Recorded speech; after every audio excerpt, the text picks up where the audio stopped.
네, 한 주간 잘 지내셨습니까? 두 주간이구나. 우리 두 주 만에 보는 거죠? 네. 그치. 네. 지난번에 성금요일 파스카 성삼일 지내고 이제 다시 모이게 됐습니다. 지난번에도 지난 시간에도 말씀을 드렸습니다만은 우리 가톨릭 신자들에게 있어서 그리스도인들에게 있어서 가장 중요한 축제일이 바로 이 부활입니다. 그래서 얼마나 중요한가를 갖다가 잘 드러내는 것이 되게 요즘의 전래 시기를 보시게 되면은 부활 8일 축제라고 얘기를 하죠. 부활 8일 축제. 그러니까 그리고 이제 평일 미사에 나와 보셨던 분들은 잘 들으셨으면은 아시겠지만은 이 부활 8일 축제 동안에는 그 감사송 있잖아요. 이제 성찬절례 들어갈 때 이제 감사송이라는 그 기도를 하게 되는데 그날 보면은 신부님이 이제 보통 이제 특히 그리스도께서 부활하신 이 날에라고 하는 거를 들을 수가 있습니다. 평일이고 부활절은 지난 일요일인데 부활의 기쁨이 8일 동안 계속되기 때문에 8일 축제 동안에는 부활한 그날이 이 날에라고 이렇게 표현을 합니다. 그리고 나중에 이제 돌아오는 주일, 부활 제2주일 지나고 나서부터는 이제 부활 시기니까 이때라고 얘기를 해요. 그러니까 그만큼 지금 이 부활이 얼마나 큰 축제면은 이제 일주일을 이렇게 기쁨으로 이제 삼고서 살아가는 그런 시기입니다. 그것은 예수님께서 부활하셨기 때문에 우리 역시 세례성사에 대해서 말씀드렸었죠. 우리가 그 전에 나는 예수 그리스도와 함께 죽고 예수 그리스도와 함께 새로운 삶으로 살아간다라고 하는 그런 의미를 담고 있고 그렇기 때문에 이 부활이야말로 우리 그리스도인들이 가장 중요한 믿음이고 그 믿음 때문에 모든 것이 우리가 지금까지 배우고 있는 이 모든 것들을 하고 살아가는 이유가 되는 것입니다. 네, 마침 이제 우리의 진도는 그리스도인의 새로운 삶에 대해서 이야기를 하게 됩니다. 네.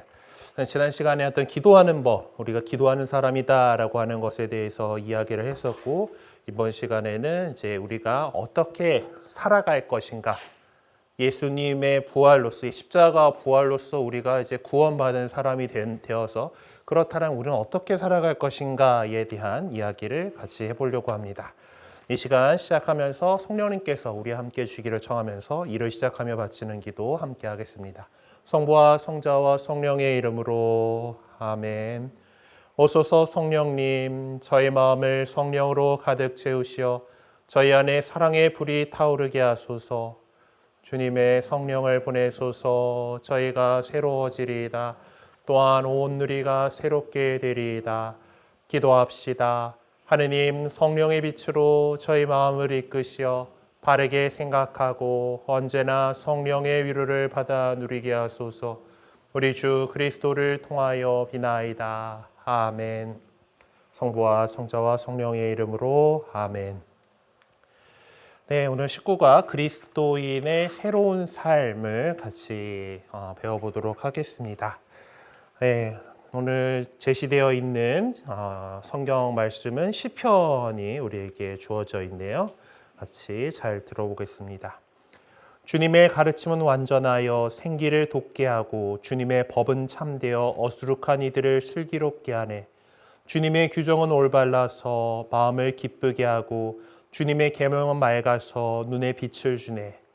네, 시편의 저자는 이제 하느님께서 우리에게 가르쳐 주시고 우리에게 주신 그 계명 법들을 어떻게 그것이 얼마나 아름답고 좋은 것인가에 대해서 이렇게 노래한 바 있습니다. 사람은 혼자 살 수가 없죠. 언제나 사회를 이루어서 살아갑니다. 홀로 살아갈 수 없고 다른 이들과 함께 살아가야 하는 사회적인 존재입니다. 그러니까 혼자 살면은 내가 하고 싶은 대로 뭘 해도 사실 영향을 줄 수가 없잖아요. 다른 사람들한테. 무인도에 혼자 떨어져 살면은 뭐 그런 거 그렇다라면은 어떤 내가 하는 행동들이 뭐가 어떻게 되든 간에 그 뭐 다른 사람에게 패끼칠 일이 없긴 한데 우리는 이 같은 공간 안에서 여러 사람들이 함께 살아가야 합니다. 특히 더 함께 같이 모여서 살아갈 때 인간은 더 큰 힘을 발휘한다라는 것을 이 역사를 통해서 깨닫고 살기 때문에 자꾸 이렇게 도시로 모여서 살고 있는 거죠. 서울에서 우리가 살고 있는 이유 중에 하나입니다. 그렇다면 더 많은 사람들이 함께 살아가기 위해서는 서로 지켜야 할 룰이 있는 거죠. 공동체 안에서 서로 도우면서 삶의 의미를 발견하고 인생의 행복을 실현하면서 살아가기 위해서는 그 법이나 규칙이 마련되어 있어야 한다라는 겁니다. 뭐 대표적으로 뭐 교통 관련된 것들이 있죠. 파란불에 가는 거고 빨간불이면 서야 됩니다. 그것들이 그 정해져 있는 것들을 지키지 않으면 어떤 꼴이 납니까? 꼬리 물기 해가지고 막 꽉 막혀버리는 그런 상황들이 발생하게 되는 거예요. 그래서 이제 이 공동체 안에서 사람들은 공동체의 질서와 공동의 이익을 위해서 이런 법이라든가 규칙을 마련하게 되는 거죠. 우리 가족들 안에서도 서로 지켜야 될 것들이 있는 것이고 또 학교에 가면은 학칙이 있는 거고 그리고 국가에서 보면은 헌법에 기초한 법률들이 있습니다. 이와 마찬가지로 하느님께서는 당신의 백성이 당신의 뜻에 따라서 충실히 살아가고 또 언제나 올바른 길을 살아가면서 생명과 은총을 풍성히 받을 수 있도록 하느님의 법을 우리에게 마련해 주신 것이죠. 그 법에 대해서 오늘 좀 이번 시간과 다음 시간까지 좀 이제 시간들을 이용을 해가지고 공부를 하게 될 겁니다. 자, 그럼 우리가 하느님의 자녀가 되는 세례성사를 받게 될 거고 그렇다면은 이제 새로운 삶을 시작하는 것입니다. 세례성사를 받고서 하느님의 자녀로 새롭게 태어나게 될 우리는 이제 예전의 모습을 버리고 새롭게 살아가도록 초대받았습니다. 새로운 삶이라는 것은 이 세상의 어떤 순간적인 행복들을 추구하던 그런 모습에서 그걸 버리고 하나님께 돌아서서 오로지 그분만을 믿고 또 그 모든 것을 그분께 의탁하면서 그분의 가르침에 따라서 살아가는 겁니다. 그렇기 때문에 우리가 세례성사로 얻게 될 이 새로운 삶은 주님의 가르침에 따라서 살아갈 때, 그 가르침에 따라서 살아갈 때 그분께서 베풀어 주시는 은총으로서 그것이 가능하다라는 거예요. 사실 우리의 인간적인 힘만 가지고 되는 일은 아닙니다. 하나님께서 은총으로 이끌어 주시기 때문에 그리고 그렇기 때문에 그런 그 은총의 힘으로써 우리는 하나님과 더욱 친밀한 관계를 맺으면서 살아가고자 하는 열망, 곧 하느님만을 믿고 희망하고 사랑하는 마음을 갖게 됩니다. 이것을 가리켜서 주님을 향한 덕목들이다. 그래서 향주덕이라고 부릅니다. 그래서 이 향주덕은 믿음과 희망과 사랑이라고 하는 세 가지 덕목이기 때문에 그래서 이 세 덕목이다 해가지고 향주 삼덕이라고 표현하기도 하죠. 그래서 이 세 가지는 하나님과 그분께서 계시하신 진리를 이제 믿고 살아가는 그래서 진리를 믿고서 살아가는 그 자신을 온전히 하나님께 바치려고 하는 그 믿음, 그래서 믿을 신자를 써서 신덕이라고 표현을 하고요. 그리고 그리스도께서 약속하신 모든 것이 이루어질 것이라고 믿으면서 하나님 나라와 영원한 생명을 갈망하는 희망, 그래서 망덕이라고 하고 하느님을 그 무엇보다 사랑하고 하느님의 사랑에 힘입어서 이웃을 자신의 몸처럼 사랑하는 그 사랑, 애덕이라고 표현을 합니다. 신망애 삼덕이다 해서 향주 삼덕이라고 표현을 해요. 우리 기도문 외우는 거에 삼덕송이 들어가던가요? 들어가면은 그 내용들을 표현을 하고 있다라는 것을 알 수 있을 겁니다. 우리 이 삼덕송이 또 이제 우리 신자들이 이렇게 그 가톨릭 기도서에 보면은 아침 기도, 저녁 기도가 있잖아요. 그 아침 기도에서 이제 아침에 하나님께 우리의 이 그 마음을 바쳐드리는 기도 안에서 이렇게 나오게 되죠. 그래서 그리스도인의 새로운 삶은 하나님께서 베풀어 주신 은총으로 하나님에 대한 믿음과 희망과 사랑의 덕을 추구하고 실천하는 삶이 됩니다. 자, 이 새로운 삶을 위해서 하나님께서 우리에게 규범을 마련해 주셨어요. 사실 우리들은 매 순간 결정을 내려야 됩니다. 많은 것들을 생각을 해봐야 되고 어떻게 해야 될지 그리고 그 기준들이 나름대로 서 있을 겁니다. 그렇죠? 여러분들 어른이니까 그렇죠? 그동안 살아왔던 것들 속에서 나름대로의 기준들을 마련하고 있을 거예요. 자, 이제 새로운 삶으로 나아가게 되고 그렇다라면은 그 삶의 기준이 이제 하느님이어야 된다라는 거죠. 그리스도인이 새로운 삶에서도 하느님의 자녀답게 살아가기 위한 새로운 기준이 필요하고 그리고 그것은 하나님께서 우리에게 마련해 주신 기준인 바로 하느님의 법을 지키면서 살아갈 때 우리는 그리스도인의 새로운 삶을 충실히 살아갈 수 있게 됩니다. 하느님의 법은 우리 인간을 창조하실 때 우리 마음에 새겨주신 양심을 통해서 깨달을 수가 있습니다. 네. 상당히 시작할 때쯤에 아마 우리가 하느님을 어떻게 알지? 하느님께서 당신을 드러내 보여주셨는데 라고 하면서 계시에 대해서 말씀을 드릴 때 우리 계시의 중요한 두 원천은 성경과 성전이다라고 말씀드리면서 그 앞에 우리 그거 전에 하느님 이 세상을 창조하신 그분을 알아볼 수 있는 것 아름다운 대자연이 있고 우리 인간에게 심어주신 양심이 있다라고 하는 이야기를 드렸던 것을 기억하실 겁니다. 네, 그 창조 때부터 하나님께서는 우리 인간들의 마음 안에 양심을 마련해 주셔서 정말 그 올바른 삶을 살아가도록 이렇게 분명하게 하느님의 목소리를 이렇게 주시고 있습니다. 그래서 인간이 선과 악이 무엇이고 진리와 거짓이 무엇인지를 분별할 수 있는 것이죠. 물론 처음부터 하느님께서 그렇게 해주려고 했는지 어쩌는지는 정확히 모르겠지만은 계획을 하고 계셨을 거예요. 아예 그냥 모르게라고 하기는 그랬을 텐데 어쨌든 그거를 하느님처럼 되고 싶다라는 그 교만함으로 선악과를 따먹어서 이제 원죄가 되고 하는 그런 것들이 있긴 하지만은 어쨌든 그래서 우리 인간은 선과 악을 분별할 줄 아는 그런 능력을 가지게 됐고 그것은 하느님께서 주신 것입니다. 그러니까 사람은 죽이면 안 된다라는 생명의 존엄함에 대한 하느님의 법은 이성이 있는 사람이다라면은 누구나 알 수 있는 그런 자연스러운 것이죠. 왜냐하면 창조주신 그분께서 우리 마음에 넣어주신 거기 때문에 그렇습니다. 네, 그렇기 때문에 양심에 새겨져 있는 그러니까 정말 보편타당한 그런 것을 하느님의 법을 가리켜서 그래서 우리는 자연법이라고 얘기를 해요. 그러니까 사람들이 어떻게 해서 만들어진 지금 어떤 실정 법들이 있기는 하지만 그 이전에 그 바탕을 이루게 되는 인간이라면은 당연히 그렇게 살아가야 할 것으로 여겨지는 그렇게 생겨난 것들을 누가 일부러 설계하고 만들지 않았다 하더라도 인간이라면 그러니까 그 설계를 창조하신 그분께서 분명히 하셨겠지만은 인간이 뭔가 뚝딱뚝딱 이럴 때 어떻게 벌을 주고 이런 것들로 해가지고 규정하지 않았더라도 분명하게 알 수 있는 것이 그 자연법이다라는 거죠. 그래서 우리 그리스도인은 하느님의 목소리를 귀담아 듣고 선을 실천하고 또 끊임없이 올바른 양심을 형성할 수 있도록 노력해야 합니다. 네. 하느님을 향해서 우리의 마음을 둘 때 그것이 가능해지고 또 그렇게 살아가려고 노력하는 거죠. 그렇게 살아가는 우리들에게 하느님께서는 십계명을 주셨습니다. 십계명 정확하게 10개냐라고 하는 모르겠어요. 성경에 이제 십계명을 주시는 장면을 보면은 이제 하느님께서 하나, 둘, 셋 이러면서 얘기하시지 않으세요.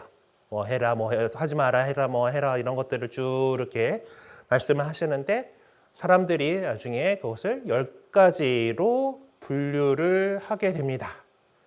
왜냐하면 우리 손가락이 10개이기 때문에 이제 10 이렇게 하면은 기억하기가 좀 더 쉽잖아요. 그래서 하나님께서 여러 가지 쫙 이렇게 말씀하셨는데 그것들을 분류해 가지고 10가지 계명으로 이렇게 세고 있어요. 그래서 이것은 성경 말씀을 통해서 우리에게 전해지죠. 성경의 탈출기 안에서 그것이 전해지고 그렇기 때문에 이제 특별히 그 유다인들 원래 구약 성경을 이제 형성하는데 그것을 작성하는데 처음 하느님께서 선택하셨던 그 민족들은 이 십계명을 중심으로 한 모세오경을 가리켜서 토라라고 부르는데 토라라는 말 자체가 법이란 뜻입니다. 법이란 뜻이에요. 그래서 하느님께서 주신 그 법, 그러니까 그리고 그것은 인간이 뭔가 만든 게 아니죠. 하느님께서 이렇게 해라라고 주신 신정법이다. 하느님께서 만드신 법이다라고 할 수가 있겠습니다. 그래서 구약 성경에서 하느님께서는 당신 백성을 이집트 종살이에서 구해내시고 이제 당신의 백성으로 올바른 길을 걸어갈 수 있도록 모세를 통해서 십계명을 이제 계약을 맺으시면서 십계명을 주셨어요. 그러니까 구약의 계약이 뭡니까? 그러니까 너희가 나의 백성, 하느님의 백성이 된다라면은 약속된 땅을 차지하게 할 것이다라고 하는 것이죠. 네, 신약의 역시 우리가 하느님의 계명을 지켜 하느님의 백성으로서 살아간다라면은 하느님 나라라는 땅을 차지하게 될 것이다라는 구조를 갖고 있죠. 그 계명을 통해서 우리가 하느님의 백성으로서 살아가기 위해서는 이런 것들을 지켜야 돼라고 하는 것들이 구약 성경의 앞쪽에 이렇게 많이 적혀 있었습니다. 물론 오늘날의 그리스도인들에게 있어서 거기 구약에 나와 있는 모든 규정을 다 지키지는 않아요. 보면 그럼 그거대로 하면은 우리는 맛있는 삼겹살을 먹을 수가 없어요. 네. 그리고 오징어 젓갈도 못 먹을 거고, 이제 못 먹는 것들이 좀 많아요. 거기 보면은 그런데 그런 것들이 신약 성경에서 예수님께서 지금 부활하시고 승천하시고 그 다음에 이제 사도들의 사도행전에 보면은 이제 하느님께서 창조하신 것을 부정하다 하지 마라 해서 이제 우리는 다 잡아먹을 수 있게 된 것이지만은 구약 시대에 있는 그런 율법 안에 보면은 되게 세세한 것들도 많이 있습니다. 하지만은 그런 세세한 것 이전에 하느님께서는 이 십계명을 통해서 가장 그 기초를 마련해 주셨고, 그리고 그것은 지금 우리 그리스도인들도 여전히 십계명을 받아들여서 우리의 계명으로서 삼고 있습니다. 네, 그래서 이제 이 십계명은 이스라엘 백성이 이제 하느님 백성으로서 살아갈 규범이었고, 이 십계명을 근간으로 율법의 다양한 세부 규칙들이 마련이 되었습니다. 그런데 이 십계명은 잘 보면은 크게 두 부분으로 나누어 볼 수가 있어요. 십계명들 다 외우셨죠? 네, 외워가지고 하셨을 텐데 보면은 이제 십계명에는 하느님께 대한 계명이 있고 사람에 대한 계명들이 있습니다. 그래서 하느님에 대한 계명들은 여기 첫 번째, 두 번째, 세 번째 이 1, 2, 3 계명 안에서 하느님께 드리는 우리의 어떤 윤리들, 우리가 지켜야 될 것들이 이렇게 있다라고 한다라면은 넷째 계명부터는 사람들에 관련된 가장 가까운 우리 가족들에 대해서, 그리고 사람 죽이면 안 되는 거, 그리고 뭐 간음하는 거, 도둑질하는 거, 거짓 증언하는 거, 남의 아내나 남의 재물을 탐내는 것, 이런 것들에 대해서 하면 안 된다라고 하는 그런 계명으로 되어 있습니다. 그래서 이 십계명은 하느님께서 우리 인간들이 이렇게 살아야 돼라고 주신 우리 인간이 깨닫고 지켜야 할 보편적인 진리와 가치를 담고 있어요. 그래서 한번 그래도 다들 외우시긴 했겠지만은 십계명을 한번 같이 읊어보도록 합시다. 자, 1. 한 분이신 하느님을 흠숭하여라. 2. 하느님의 이름을 함부로 부르지 마라. 3. 주의를 거룩히 지내라. 4. 부모에게 효도하여라. 5. 사람을 죽이지 마라. 6. 간음하지 마라. 7. 도둑질을 하지 마라. 8. 거짓 증언을 하지 마라. 9. 남의 아내를 탐내지 마라. 10. 남의 재물을 탐내지 마라. 네. 근데 이 법들을 통해서 우리가 이 세상에서 살아가면서 지켜야 할 것들, 우리가 이제 앞으로 배워 나가게 될 이제 하느님 사랑과 이웃 사랑에 대한 것들이 이 십계명들에서 다 흘러 나오게 됩니다. 그것들을 이제 앞으로 이제 살펴보게 될 거예요.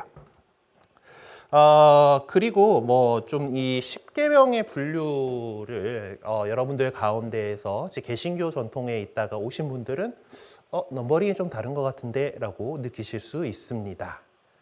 천주교회가 이 십계명 분류하는 방식하고 개신교회가 십계명을 분류하는 방식이 조금 달라요.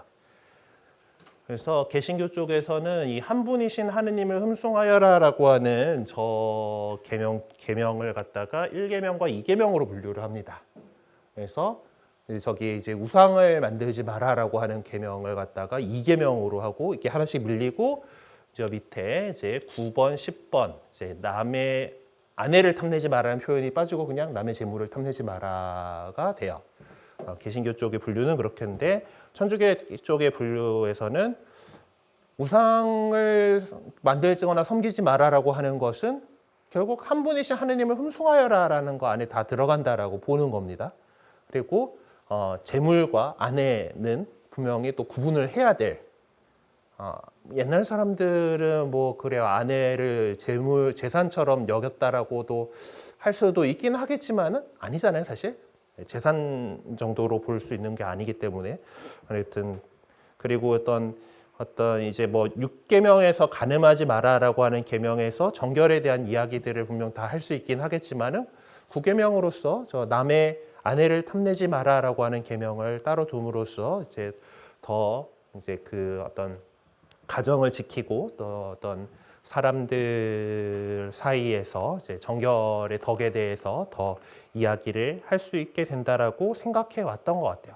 사실 이 십계명의 분류라고 하는 것들은 더 이제 교회의 그 전통 안에서 이제 그렇게 구분되어 왔던 거고, 아마 개신교회들이 보면은 이제 우리 천주교회는 보면은 좀 성상들을 많이 사용을 하잖아요. 근데 개신교회 가면은 십자가에 예수님 안 달려 있잖아요. 그냥 십자가만 서 있는 경우가 많고, 물론 이제 그 어떤 교파에 따라서는 십자고상을 사용하는 곳들도 있기는 하지만은 기본적으로 이제 그런 이 우상에 대한 것들을 갖다가 이계명이라고 이렇게 따로 계명으로 분류를 할 정도로 이제 그런 거에 민감한 것들이, 그런 전통들이 이제 이런 십계명을 구분하는 것에 대해서도 좀 이렇게 나타났던 것 같습니다. 어쨌든 이거 그냥 상식 정도로 그냥 그렇구나 정도만 아시면 되고, 우리는 천주교 신자이니까 천주교식의 십계명 분류가 있다. 그래서 이제 만약에 이제 보통 이제 이 십계명은 다들 이제 아는 거기 때문에 이제 내용 뭐 이런 것보다 몇 계명 보통 이런 식으로 많이 표현을 해요. 그래서 그 개신교 쪽의 책이나 뭐 그쪽 분들하고 이야기를 하다가 이 계명 넘버링이 조금 우리하고 다를 수 있다. 그거 정도로 기억하고 계시면 되겠습니다. 자, 그리고 이제 예수님께서는 이 십계명을 살아오고 있던 그 유대인들 사이에서 태어나셔서 이제 그 계명을 새롭고 완전하게 하셨습니다. 이 구약의 백성들은 이 십계명을 중심으로 해서 이제 그들에게 주어졌던 율법을 충실하게 지키려고 노력을 했어요. 나름대로 열심히 노력을 했고, 그 규정들을 잘 지키기 위해서라도 뭔가 이것저것 더 이제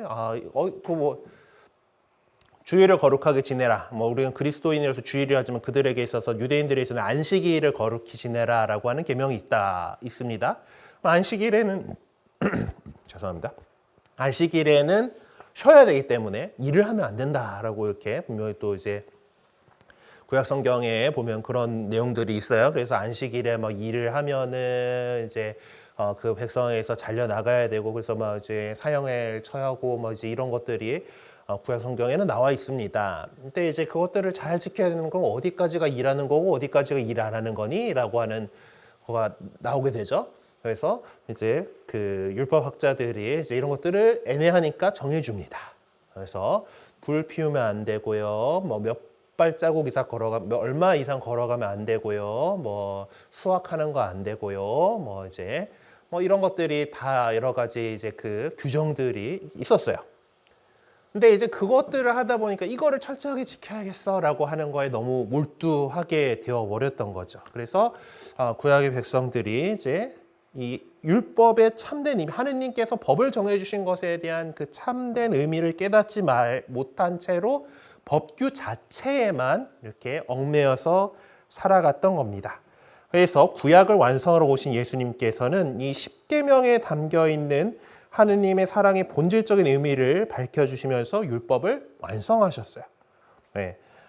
예수님께서 분명히 이제 그 보면 율법학자들하고 되게 좀 뭐 다투고 하는 그런 것들을 복음서 필사하면서 보셨잖아요. 네. 오늘 다들 완성하셔서 오셨죠? 오늘 마감 날인 걸로 적혀 있는 것 같던데, 그치? 예.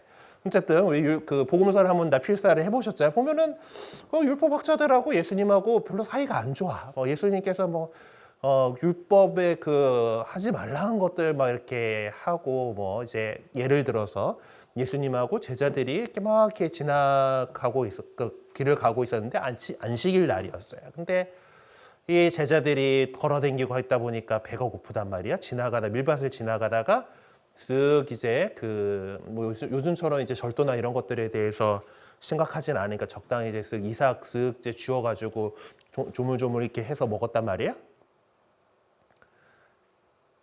수확을 했죠.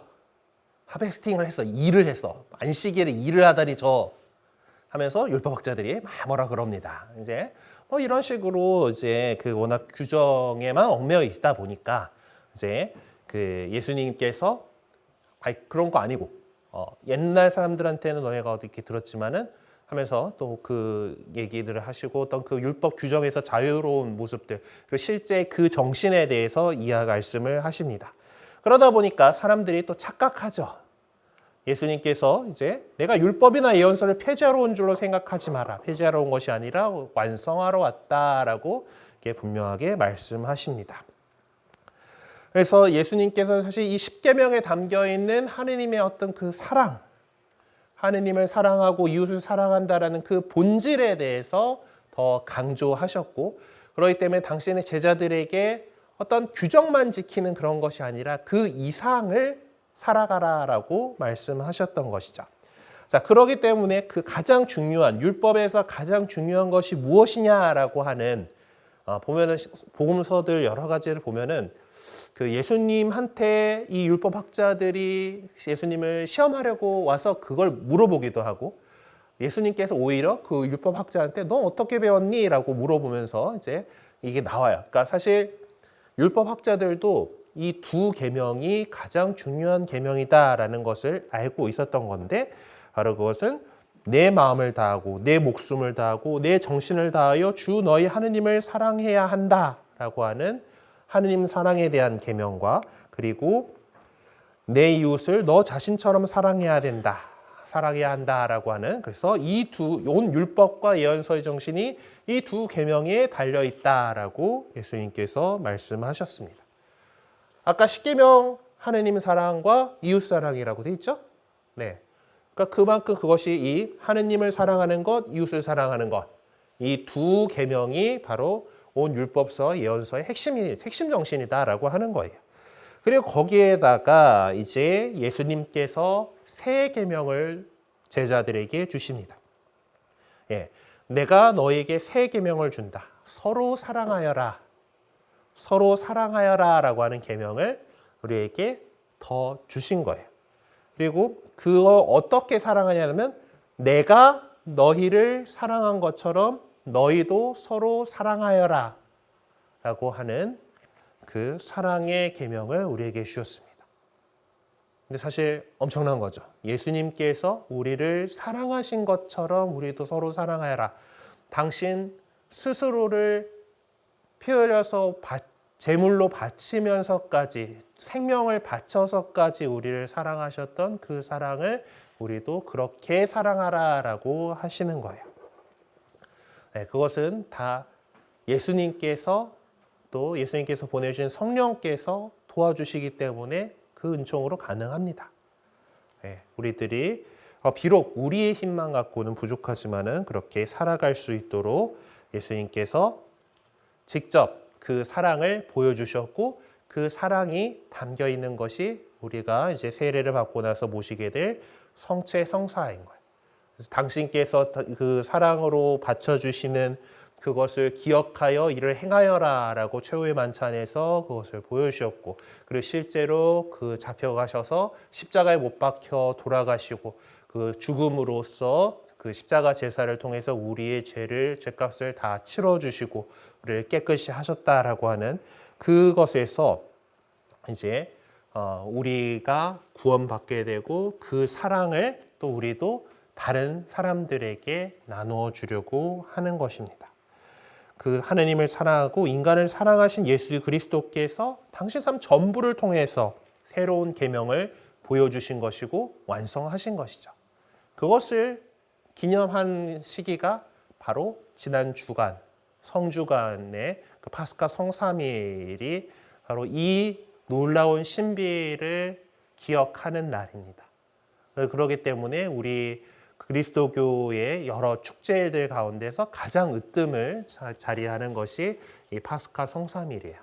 특별히 주님의 부활이 가장 중요한 그런 날이죠. 그렇게 예수님께서는 당신 스스로를 바치시면까지 우리에게 가장 큰 사랑을 보여주셨고 그 사랑 안에서 십자가에서 흘리신 피로, 십자가에서 이제 예수님께서 못 박혀서 이제 돌아가시잖아요.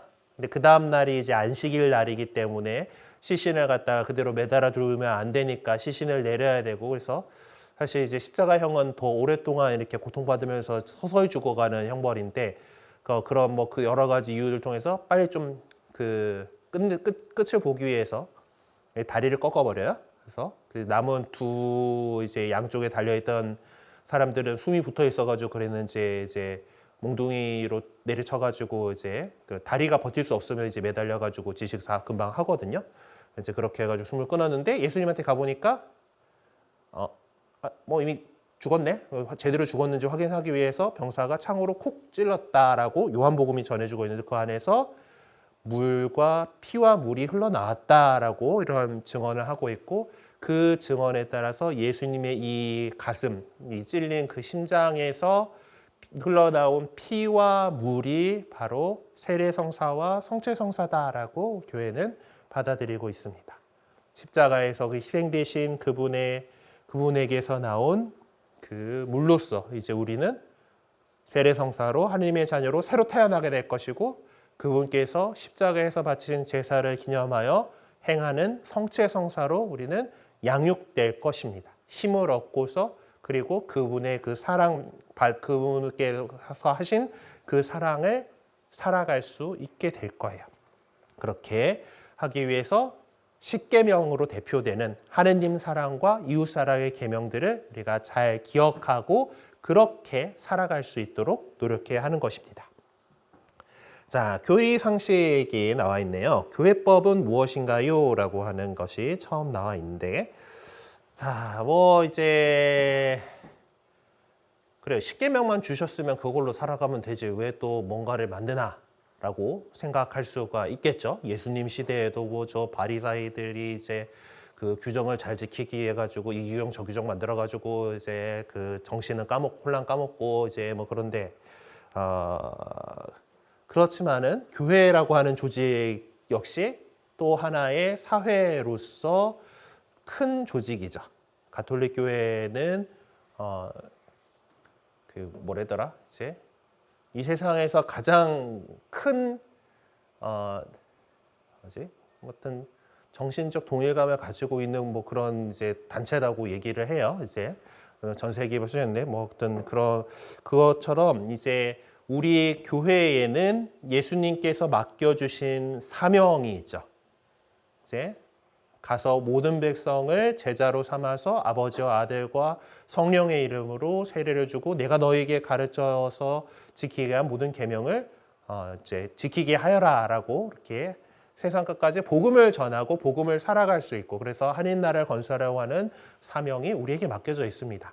그러한 미션 사명, 선교이기도 하고 그 선교 사명이라고 하는 것이 우리에게 주어져 있은 그것을 효과적으로 달성하기 위해서 우리는 역시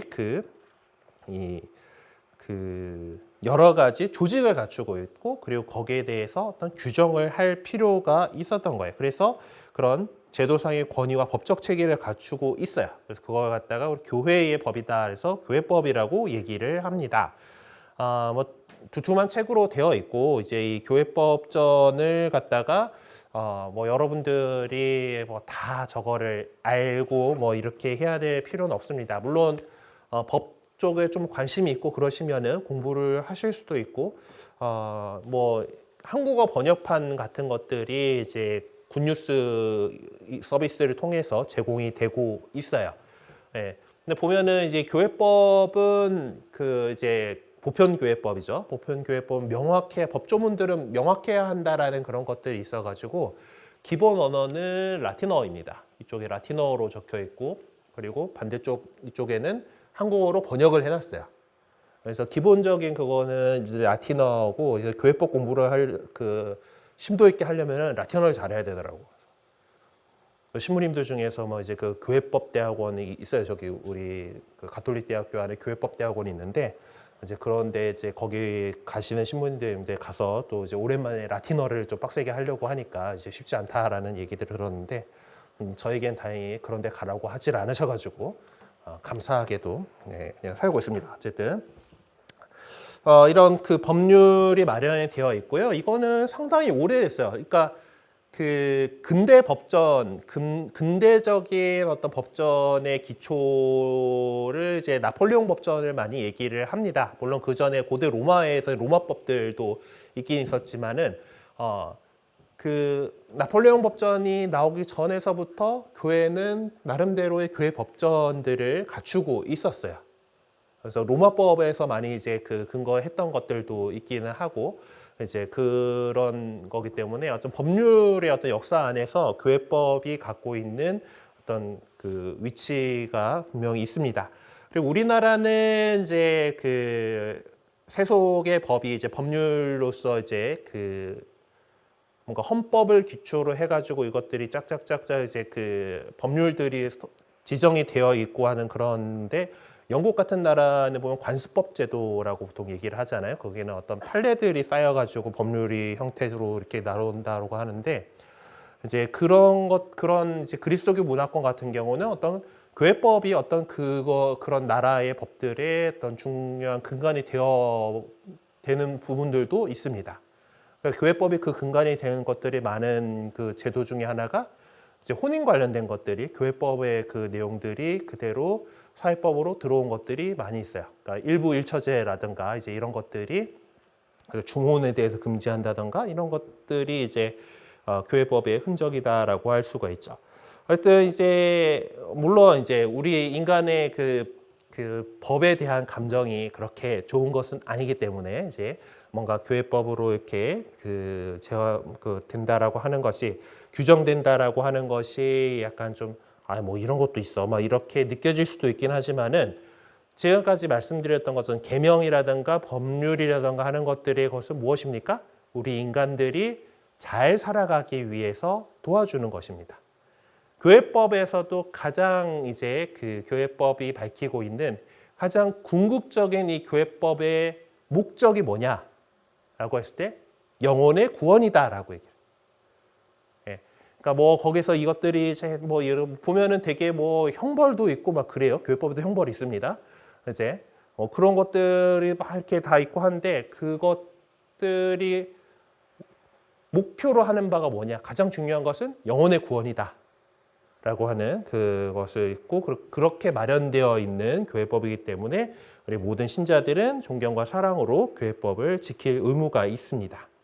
그래서 이 교회법을 갖다가 다 뭐 이렇게 설명해 드릴 수는 없고 여기서 보면은 뭐 여러 가지 규정들이 다 이렇게 있어요. 이제 그런데 우리 신자들 그러니까 일반 평신도로서 살아가는 데 있어서 제일 중요한 것들을 보통 6가지 의무를 얘기를 해요. 신자의 6가지 의무를 얘기를 합니다. 그래서 이제 교회가 우리 신자들이 하느님과 이웃에 대한 사랑을 실천하면서 올바로 신앙생활을 하는 데 있어서 꼭 필요한 최소한의 기준을 마련하고 있어요. 그것을 이제 6가지 의무라고 얘기를 하는데 지금 나오는 6가지는 우리가 그 신자, 세례받은 신자라면은 지켜야 할 의무입니다. 그래서 신자의 첫 번째 의무, 모든 주일과 의무 축일에는 미사에 참여하시는 겁니다. 평일 미사는 하면 더 좋은 거고 이제 뭐 평일 미사에 빠졌다고 해가지고 이제 뭐 고해성사를 받아야 되는 그런 죄는 아니하지만은 그 주일을 거룩하게 지내라라고 하는 계명을 가장 잘 지킬 수 있는 것은 미사에 참례하는 것이기 때문에 모든 주일 그리고 의무축일이 있어요. 대축일들 가운데에서 많은 대축일들이 이제 주일에 이렇게 지내긴 합니다만은 그렇지 않은 날짜가 정해져 있는 대축일들이 있죠. 그리고 어떤 대축일들은 뭐 금요일이나 목요일이나 이런 데 있습니다. 근데 뭐 이제 그것들을 우리가 다 지키지는 못해요. 완전히 가톨릭 문화권에 있는 나라들이면 그런 대축일들이 자연스럽게 그 나라의 공휴일입니다. 그래서 그런 나라들은 대축일에 성당하는 게 다 그냥 가능해, 문화적으로. 그러니까. 근데 이제 우리나라는 모든 대축일이 그렇게 안 되죠. 그래서 한국교회에서 우리나라의 어떤 공휴일들 이런 것들과 이 대축일들이 잘 맞아 떨어지는 날들이 있어서 그 날들은 우리가 주일처럼 지내야 되는 의무대축일로 마련이 되어 있습니다. 그래서 이 의무대축일은 4가지가 있어요. 4가지가 있는데 새해부터 시작을 하면은 1월 1일 우리 신정 새해 첫날이어서 쉬는 날이죠. 그날은 천주의 성모 마리아 대축일입니다. 저희가 이제 성모님에 대해서 배우면서 얘기했었죠. 천주의 성모, 하느님의 어머니라고 하는 이 호칭, 예수님께서 참으로 하느님이시고 참으로 인간이시다라는 그 두 본성이, 신성과 인성이 찢어져서도 이제 분리돼서 섞여서도 이제 혼동돼서도 안 된다라고 하는 이제 그 믿음에 따라서 예수님 인성의 어머니 마리아가 하느님 신성의 어머니이시기도 하다라고 하는 이제 그것을 기념하는 천주의 성모 마리아 대축일이 1월 1일입니다. 그리고 그 다음에 오는 것은 우리가 지난번에 지낸 주님 부활 대축일이에요. 제일 중요한 축제일이니까 주님 부활 대축일이 있는데 요 날 같은 경우는 부활 어떻게 정한다 그랬죠? 춘분 다음에 만월 다음에 주일입니다. 그래서 기본적으로 부활 대축일은 무조건 주일에 올 수밖에 없는 대축일이기 때문에 이건 뭐 주일 지키는 것만 잘 지키면은 가능하지요. 네. 그 다음에 오는 것이 8월 15일에 있는 성모 승천 대축일입니다. 네. 성모님께서 이제 지상 생활을 마치고서 성모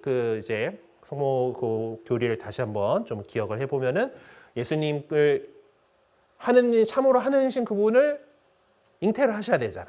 거기가 죄에 물리면 안 되지. 그래서 성모님을 하느님께서 특별히 원죄에서부터 미리 보호하셨다. 원죄 없이 잉태되게 하셨다라고 하는 믿음을 갖고 있고, 그럼 원죄로 물들지 않았으면은 죽어서 땅에 묻힐 이유가 없죠. 원죄의 결과에. 그래서 하느님께서 성모님을 들어 올리셨다라고 하는 것에 대한 믿음이 있고, 우리 역시 지금 우리는 원죄에서 보호받지 못했으니까 이제 죽어서 땅에 묻히게 되지만은, 그래서 나중에 이 하나님 나라가 완성될 때 부활해서 하나님 나라로 올라갈 것이다라고 하는 것을 미리 보여준 그런 사건으로서 성모 승천 대축일이 있어요. 이날은 8월 15일 광복절입니다.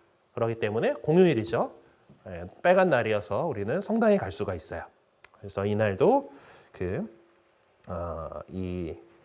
지켜야 될 의무 대축일이고, 그리고 마지막 한 해의 마지막은 이제 주님 성탄 대축일 12월 25일. 이날은 또 우리나라 참 대단한 나라예요, 그렇죠? 이제 그리스도교의 축제일도 공휴일 해주고, 이제 부처님 오신 날도 공휴일 해주고 하는 이제 종교적으로 아주 유례를 찾아볼 수 없는 이제 그런 이제 참 여러모로 이렇게 되는데, 그래서 성탄절도 빨간 날입니다. 그래서 다 우리가 미사에 참여할 수 있는 이제 그런 뭐 물론 요즘 세상이 복잡해져 가지고 이제 빨간 날에도 일해야 되시는 분들이 있으니까 그런 분들은 뭐 어쩔 수 없다 하더라도 보통 이런 날들은 주일과 똑같이 미사가 있고, 그렇다라는 것은 새벽부터 시작해 가지고 때에 맞춰가 저녁 미사까지 이제 미사들이 여러 대 봉헌이 되니까 이제 시간 되는 때 이렇게 해서 미사에 참여하실 수 있도록 해야 됩니다. 그리고 미사에서 제일 중요한 게 뭐예요? 성체성사를 모시는 거. 영성체를 하기 위해서 우리가 미사를 가는 거니까 이 성체성사로 계속해서 우리가 그리스도인으로서 잘 살아가기 위해서는 미사 참례를 잘 해야 돼요. 자, 그리고 적어도 1년에 한 번은 고해성사를 받아야 합니다라는 규정이 있어요. 한국 천주교회는 보통 1년에 2번을 이야기를 하게 됩니다. 이제 부활 앞두고 성탄 앞두고서 이제 판공성사라고 해가지고 이제 고해성사를 이제 해서 이제 그 뭐 교적에 기록하고 하는 그런 제도가 있어서 또 1년에 2번은 고해성사를 하도록 이렇게 하고 있는데 보편교회법으로는 이 그 1년에 1번 이상은 고해성사를 받도록 하고 있어요. 이게 또 왜 그런가? 이런 거 왜 나왔겠어요? 안 보고 버티는 사람들이 있어서 그렇습니다. 고해성사를 이제 안 하고 미루고 있다가 죽기 직전에 뭐 이렇게 해야지만은 옛날 옛적에는 고해성사 때 주는 보석이 너무 힘들었대요. 그리고 뭐 신발 속에다가 콩을 집어넣고서 이제 어디 성지순례를 다녀오세요라든가 뭐 편태 몇 번을 하세요라든가 뭐 이제 이렇게 그 성지순례도 막 그분 예루살렘을 찍고 이슬람이 있는 예루살렘을 찍고 오라든가 막 이제 이런 것들을 보석으로 주시다 보니까 이제 사람들이 고해성사를 막 기피하던 그런 것들이 있어요. 그래갖고 보석 너무 그렇게 세게 주지 말라고 이렇게 하면서 이제 그래서 1년에 1번은 고해성사를 할 수 있도록 이렇게 해줘라라고 하는 건데 이건 의무방어전입니다. 의무로서 1년에 1번 이상인 거고 여러분들이 이제 고해성사 이제 세례받고 나서 한 달 뒤에 첫 고해 있죠. 첫 고해 하고 나서도 일단 2-3달에 1번 정도는 이렇게 고해성사를 하실 수 있도록 더 자주 하실 수 있으면 더 좋아요. 자주 이렇게 민감하게 나의 어떤 상황들을 살피고서 하느님에게 내 마음을 돌리는 회개를 하면서 살아가는 거니까. 근데 아무리 나일롱 신자가 된다 하더라도 1년에 1번은 그래도 고해성사를 하자.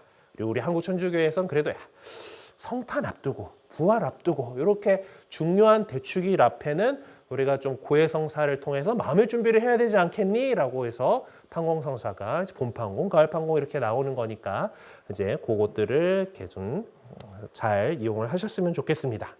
예, 근데 사실 이제 판공 때만 고해성사 하시는 분들이 있어서 그것도 걱정이긴 한데, 어쨌든 의무대축일이 의무 방어전이 아닐 수 있도록 조금 더 챙겨주시면 좋겠어요. 그리고 세 번째, 적어도 1년에 1번은 영성체를 해라. 특히 부활 시기에 해라. 라고 하는 거예요. 이것도 왜 나왔냐? 중세 시대를 지나오면서 이 신심이 조금 희한하게 흘러갑니다. 우리가 어찌 감히 저 거룩하신 성체를 이 타락한 인간이 하면서 영성체를 안 하고요. 이제 사람들이 성체 조배만 해요. 예수님, 이 죄인이 어떻게 하면서 이제 구원하소서 이렇게 이러면서 그 성체를 예수님께서 분명히 받아 먹어라 하고 주셨는데 받아 안 먹고 쳐다만 봐요. 그래서 이러고 있는 것들이 너무 그러니까 아무리 그래도 1년에 1번은 예수님께서 받아 먹어라라고 했으니까 먹어야 될 거 아니야. 그래서 그렇게 해서 이제 성체를 하시다라고 하는 것이 규정으로 있습니다. 또 반대급부로 이제 분위기가 또 이제 그 영성체를 자주 할 걸 권장해요. 그래서 매일 미사 이렇게 하시고 이러잖아요. 그래서 매일매일 영성체를 이렇게 하고 이렇게 하는데 또 성체를 영하는 게 좋대더라 하니까 어떤 사람들은 요 미사 갔다 하면서 영성체를 계속 모시는 사람들이 있는 거예요. 네. 그래서 이제 그 성체는 하루에 한 번 모시는 게 일단 원칙이고요. 하루에 한 번 모시는 그날에 예수님 계시니까 하루 원칙인데 한 번 더 영할 수도 있어요. 이제 그런 경우는 어떤 경우인가 하면은 이제 이 미사가 달라야 돼요. 그러니까 처음 영성체 한 거는 그날의 미사야. 부활 8일 축제내 금요일 미사를 했어요. 근데 누가 돌아가셨네? 장례 미사를 뭐 하게 되네요. 그러면은 다른 미사에 온전히 참여한다. 처음 시작할 때부터 끝까지 있다라고 한다라면은 성체를 모실 수 있다라고 해요.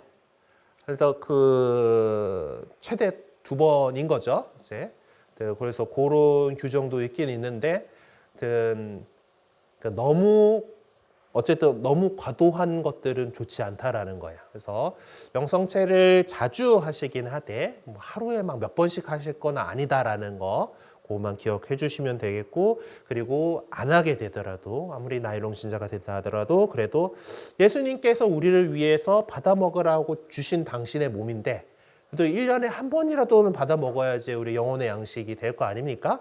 그래서 이 그 성체를 받아 모시는 의무를 잘 해야 된다. 그리고 네 번째는 교회가 정한 날에 단식제와 금육제를 지켜야 합니다. 그래서 금육제는 또 금요일마다 이제 예수님께서 돌아가신 것이 성금요일이었죠. 지난주 금요일 날 이제 그 돌아가신 요일이기 때문에 예수님의 순환을 생각하면서 고기를 먹지 않는 그런 풍습이 있어요. 그래서 그 식재료들 가운데서 이렇게 금육을 하는데요. 일단 기본적으로 이 금육제라든가 단식제 같은 경우는 그 1년에 2번 있습니다. 사순식이 시작하는 제수요일하고 그 파스카 성삼일 중에 성금요일 날은 단식제를 지켜요. 단식제는 쫄딱 굶는 건 아니고요. 우리 평소 식사량의 한 절반 정도로 보통 하시게 됩니다. 3끼 먹으시던 분들이다라고 한다라면은 한 끼는 제대로 잡수시고 한 끼는 한 요기할 정도로 간의 기별 갈 정도 이렇게 그 하시고 그리고 한 끼는 굶는 걸로 이렇게 해가지고 절반 정도로 줄이게 돼요. 그렇게 해서 이제 하는 거고 이제 금육제일 때도 이제 고기를 이제 줄인다라는 건데 기본적으로 정신은 그러면 내가 먹어야 할 것들을 아껴가지고 어려운 이웃을 돌보는데 쓴다라는 거예요. 예수님께서 가장 어려운 이웃들을 돌보셨기 때문에 그 마음으로 우리가 돌보는 거기 때문에 그래서 금육제잖아. 오늘 이제 금요일이어가지고 고기를 원래 먹으면 안 돼. 그러면은 그래 회를 먹자. 먹을 수 있어요. 해산물이거든. 해산물이니까 그래 먹을 수 있어요. 그런데 이 금육제를 하는 정신과는 어긋난다라는 것이 되죠. 자, 그리고 오늘날에 와서 또 생기는 새로운 문제, 이제 주 5일제가 정착화됐습니다. 그래서 이제 금요일 저녁에는 불타는 금요일이죠. 우리는 지금 이렇게 열심히 교리 공부를 하러 이렇게 잘 나오셨습니다만은 이제 뭐 이제 회식을 한다던가 뭐 이런 것들이 많아지는 그런 시점입니다. 그래서 이 금육제 지키는 거가 점점 좀 어려워지는 그런 상황이 되긴 해요. 그래서 내가 메뉴를 고를 수 있다라면 가급적이면은 이제 이 금육을 지킬 수 있는 방향으로 이렇게 하셔야겠지만은 뭐 상황이 그렇다라면은 일주일에 다른 날 하루 정도를 정하셔가지고 이 금육을 지키는 것을 권해드립니다. 그리고 이제 가끔 가다가 명절이 껴요. 명절이 금요일에 껴가지고 이런 경우에는 보통 교구장님들께서 우리 명절이기 때문에 기쁜 날이니까 금육을 관면해 줍니다라고 이렇게 발표를 하시긴 합니다. 그래서 뭐 그런 그 관면들이 있을 수 있어요. 그리고 이제 그 여기도 나와 있습니다만은 단식은 이제 만 18세부터 60세까지 이렇게 그리고 금육은 만 14세부터 이제 죽을 때까지 지키는 건데 이제 뭐 물론 이제 여기 보면은 단식 같은 거에 임산부나 노약자, 병자, 중노동자 이런 것들은 그런 분들의 경우에는 지키지 않아도 됩니다. 그러니까 일을 육체 노동을 해야 되는데 이제 밥을 제대로 못 먹으면은 힘이 안 나잖아요. 그런 분들이라면은 이런 것들이 관면이 된다라는 거예요. 자, 그리고 5번째로 교회 운영을 위한 유지비를 부담해 주시는 겁니다. 교회는 그래도 이 지상에서 우리는 땅을 딛고 살아가는 존재이기 때문에 나름대로 이 세상에 살아가기 위해서는 유지비가 필요해요. 그것이 여러분들께서 봉헌하시는 주일헌금과 교무금이 교회의 유지비를 납부해 주시는 겁니다. 그래서 신자들이 이제 이 교회를 그 운영해 나갈 비용을 그 모아 주시는 그 부담해 주시는 그런 것들이 필요해요.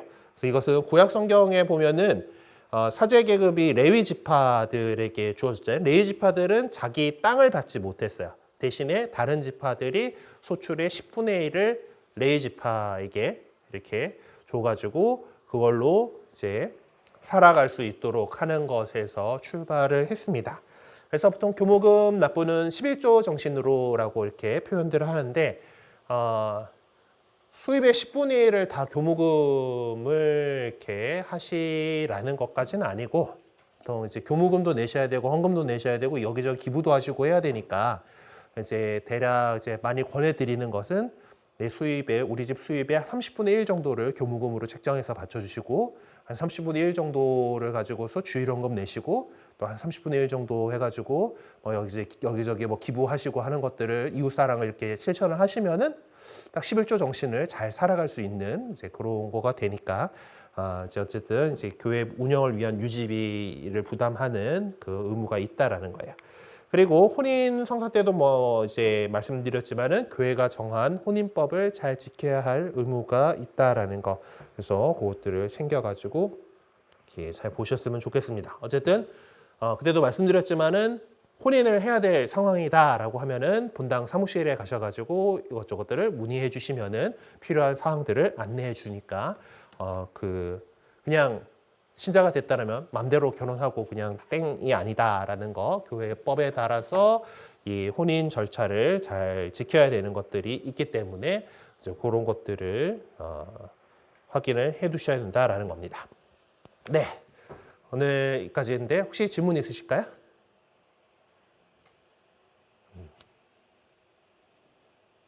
네, 오늘 어떻게 늘 질문하시던 자매님이 안 나오신 거죠? 네, 그래요. 네, 이제 우리가 이제 10계명에 대해서 오늘 살펴봤고 그 계명 하나님께 주신 계명이 우리에게 어떤 의미를 갖고 있는지를 좀 생각해 보는 시간이었어요.